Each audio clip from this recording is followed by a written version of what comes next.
ከ5 ዓመት ትዳር ፍቺ በኋላ ከ4 ዓመት የፍቅር ጉዞ በኋላ እግዚአብሔር አምላክ ፈቅዶ ዛሬ አንድ ላይ ሆነናል። እግዚአብሔር ይመስገን። አለም ነኝ። እንደምታውቀው ከዚህ በፊት በሸገር ኢንፎ ወይም ደግሞ በመሲ ዩቱብ ቻናል ታሪኬን አጋሪቻችሁ ነበር። በዛው ደግሞ ባልንም ሰርፕራይዝ አድርጌው ነበረ ማለት ነው። በዛ ሰርፕራይዝ ላይ ብዙዎቻችሁ ብዙ ጥያቄ የሚፈጥሩ ነገር ጽፋችኋል። ሌላው ደግሞ ደስ ደስ የሚሉ ኮሜንት የሰጣችሁም አላችሁ። ለእናንተ የእግዚአብሔር ስጥልኝ፣ ያከብራችኋለሁ። ሌላው ደግሞ ጥያቄ የሚፈጥረው ኮሜንት የሰጣችሁት ደግሞ እንግዲህ አንዳንድ ኮሜንት ለመመለስ እግዚአብሔር ብሎ ዛሬ በቤቴ መጥቻለሁ ማለት ነው እና በቤቴ መጥቻለሁ። ያው የጠየቃችሁት መልስ የጻፋችሁት ነገር ጥያቄ የሚፈጥረውን ነገር እኔ መልስ ሰጣችኋለሁ ማለት ነው ዛሬ። ከጥያቄው አንዱ እንግዲህ አንዷ ምናለች ሰርቼልሻለሁ ብሎ ያለሽ ነገር ውሸት ሆኖ ሌላ ጊዜ በየውሃ ሚዲያ መተሽ እንዳታለቅሽብን ነበር ያለችው ማለት ነው። ይገባኛል። እሷም ደግሞ በተረዳችው መንገድ ነው። እኔ ደግሞ የራሴን ነው እንጂ የሰውን አላውቅም። የሰውን ደግሞ ይሄ ነው ብዬ ማውራት አልችልም። እኔ በራሴ ስለተማመንኩ ባለም ሰርፕራይዝ ማድረግ ፈለጉ፣ ማመስገን ፈለጉ። የአንቺ ስላልተሳካ ደግሞ የኔ አልተሳካ ማለት አይደለም። አንዱ ስላለቀሰ ደግሞ እኔ ማለቅሳለሁ ማለት አይደለም። ስንት ጀግና ወንዶች አሉ። ግን ዋናው ነገር እኔ የት ነኝ ብለው ማሰብ ነው የሚያስፈልገው ማለት ነው። ስለዚህ እኔ የማለቅስበትን ምክንያት የለኝም። እግዚአብሔር ይመስገን ሁሉ ሙሉ ሁሉ የተስተካክሎ የጠበቀኝ ሰው ነኝ ማለት ነው። እዛ በኢንተርቪው ላይ እንደተናገርኩ ሁሉ ነገር ማለት ነው። ስለዚህ መጥቼ የማለቅስበትም ነገር ምንም ነገር የለኝም ለማለት ነው። ሁለተኛ ደግሞ ያው ብዙ ናቸው በእርግጥ የማስታውሰው ብቻ ነው የሚመልስላቸው ማለት ነው። የአንቺ ነው ማለቴ ከዚህኛው ጋራ ይቀራረባል ጥያቄዋ ማለት ነው። አንዷ ደግሞ ምን እንዳለች ያንቺ ነው ያለሽ ንብረት፣ ያንቺ ነው ያለሽ ቤት በስምሽ ነው ወይ ብላለች። አንድ ባለ ትዳር ወንድና ሴት ከተጋቡ በኋላ ይሄ የኔ ነው ይሄ ያንተ ነው የሚባባሉ ነገር ምንም ነገር የለም። ሰሩም አልሰሩም አንድ ላይ ነው ማለት ነው። ያፈሩት ነገር ምንድነው? አንድ ላይ ነው። አንድ ሴት ልጅ ካገባች 80 ካላት ብቻዋን የምታፈራ ነገር ምንም ነገር የላትም። ስለዚህ በስምሽ ነው ወይ ባልሹም ነገር በሁለታችንም ስም ነው። የኔም ስም አይደለ የሱም ስም አይደለ፣ በሁለታችን ነው ማለት ነው። ስለዚህ ለጠየቅሽው ጥያቄ መልሱ የተመለሰልሽ ይመስልኛል ማለት ነው። ሌላው ደግሞ ያው ብዙ ነገር አለ።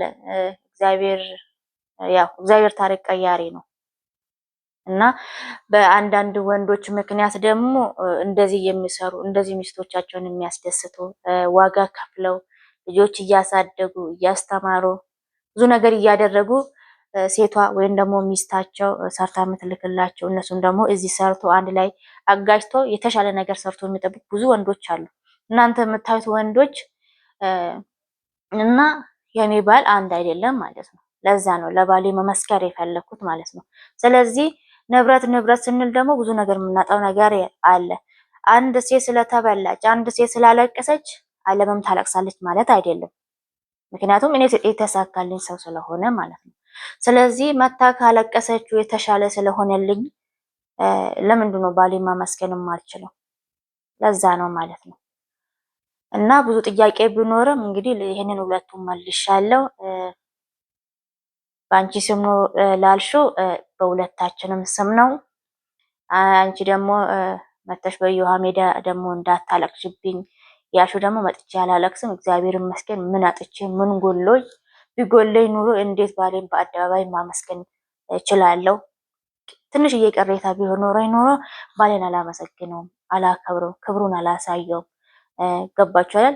ስለዚህ እናንተ የምታውቁት ሌላ ወንድ ነው። ይሄ ወንድ ደግሞ የኔ ባል ብቻ ነው። እኔ ብቻ ነኝ እሱ ማወቅ የምችለው፣ እናንተ አታውቁትም። ገባችኋል? ስለዚህ የሆነ ነገር ስትጽፉ ደግሞ እንግዲህ እጃችሁን እየቆጠባችሁ መጻፍ አለባችሁ ማለት ነው። ሌላው ደግሞ እንግዲህ እስቲ የተሰራው የተመሰከረለትን እንየው ያሉትም አሉ። እሱን ደግሞ በሌላ ቪዲዮ የማሳያችሁ ይሆናል ማለት ነው። እሱ የተሻለ ህይወት ለኔ መስጠቱን የተሻለ ነገር ለኔ አድርጎ መጠበቁን ደግሞ በሌላ ቪዲዮ አሳያችኋለሁ። ዛሬ ግን ይሄንን መልስ ለመመለስ ነው የመጣሁት። በተረፈ ደግሞ እንግዲህ ካሁን በኋላ አብረን እንሆናለን ማለት ነው። ምክንያቱም ፍቃደኛ ከሆናችሁ ቤቴን ሰብስክራይብ፣ ላይክ፣ ሼር እያደረጋችሁ አበረታቱኝ። ልጆችንም ደግሞ አስተዋውቃቸዋለሁ። እንግዲህ ልጆች ትምህርት ስለሄዱ ነው፣ ለዛ ነው ብቻዬን የመጣሁት ማለት ነው። ሌላ ጊዜ ሁላችንም ቤተሰብ ተሰብስበን አንድ ላይ እንመጣለን ማለት ነው። ስለዚህ ቤቴን ሰብስክራይብ፣ ላይክ፣ ሼር እያደረጋችሁ አበረታቱኝ ማለት ነው እና እንግዲህ ኑሮዬን ለማሳየት የቀን ቀን ማለት የዕለት ዕለት ህይወቴን ለማሳየት ነው እኔ የፈለግኩት እዛ የተናገርኩትና እኔ እየኖርኩ ያለው ነገር ምንም የተለየ ነገር የለውም። ገባችሁ አይደለ? ተስተካክሎ የጠበቀኝ ነገር ውስጥ ገብቶ መኖር ምንም ነገር አይከብድም። ምክንያቱም እዛ እኔ ለፍቻለሁ፣ ደክሜያለሁ። እሱ እኔ ብቻ አይደለም፣ እሱም እዚህ ደክሟል፣ ለፍቷል። ከኔ ብቻ አይደለም የጠበቀው ከራሱም እየሰራ ነበረ። እናንተ አሁን ገንዘብ ገንዘብ የምትሉት ምክንያቱ ምንድነው? ከእናንተ ብቻ ተጠብቆ ስለሚሰራ ብቻ ነው። የሆነ ነገር ሲጎል አንቺኑ ይጠብቃሉ፣ የሆነ ነገር ሲጎል አንቺኑ ይጠብቃሉ። የኔ ባል ግን እንደዛ አይደለም። በራሱ እየሞላ እሱ የጀመረው እኔ እያስጨረስኩት፣ እኔም የሆነ ነገር ይጀመር ካልኩ አስጀምሬው እሱ ረድቶኝ አንድ ላይ የምንጨርስ ሰዎች ነው።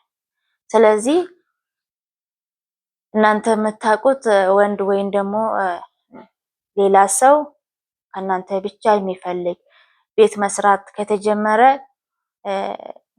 ከመጀመሪያው አንስቶ ከእናንተ እጅ ብቻ የምጠብቅ ከሆነ እሱ አንቺ ልጅ እየሰራሽው እሱ አይደለም ማለት ነው። ገባችሁ? በመሀል ውስጥ አንዷ ደግሞ ምን እንዳለች ታውቃላችሁ? አንቺ ለምን ልጆቹን አላሳደግሽም? እሱ ለምን አልተሰደደም ነበር ያለች። ሁላችንም እንደምናውቀው እንግዲህ መጀመሪያ ጊዜ ላይ አልተለመደም። ወንዶች አረብ ሀገር የሚሄዱ ነገር አልተለመደም። ሁላችንም እናውቃለን ይሄንን ማለት ነው። ግን ይሄንን ሀሳብ የመጣችው እዛ የከረመች ነው የሚመስለኝ ማለት ነው። አሁን ለውጡን ስታይ ነው እንዴት እሱ አልተሰደደም አንቺን እንዴት አሰደደሽ? ሁላችንም የራሳችን እንትናል ሀሳብ አለ። ገባችሁ? ስለዚህ እሱም መሰደድ ይችል ነበር፣ ግን እንደዛ አላሰብነው።